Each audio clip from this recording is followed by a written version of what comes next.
share. Our story rooms are dojos. They're sacred places, by Adam Bankhurst. While Blizzard has had some controversial news as of late, it says it doesn't allow any negative feedback to influence any facet of the stories it tells through its games. As reported by VG247, Blizzard's director of story and franchise development George Krstic spoke at Reboot Develop and discussed how Blizzard's story rooms are dojos. They're sacred places, specifically with World of Warcraft. Our creative director Alex Afrasiabi said a wonderful thing, Krstic said. He said our story rooms are dojos. They're sacred places.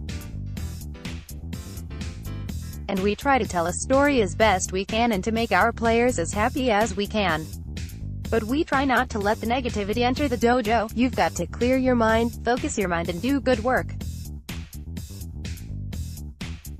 Do we listen to our players and our fans? Absolutely. But also we try not to let that distract us from our end goal of the expansion or the new patch. We have a plan. We are listening. But also those voices can get pretty loud out there. As for the negativity, Blizzard faced a huge backlash when it announced Diablo Immortal at BlizzCon 2018, especially when many were hoping and wishing for a Diablo 4 caliber type of reveal. Blizzard also faces some backlash from trolls who have a problem when it fills its games with diverse characters, stories, and points of view, including those in the LGBTQ community like Soldier 76 and Tracer. Internally, as storytellers, we're crafting narrative now for a global audience and our team needs to reflect that, Krstic explained. Our team comes from various backgrounds, various point of views, and I really love that in our rooms it's not all one voice and we're not all one people, he said.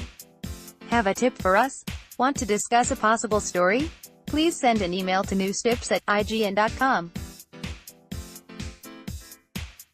Adam Bankhurst is a news writer for IGN who loves this stance by Blizzard. You can follow him on Twitter at Adam Bankhurst.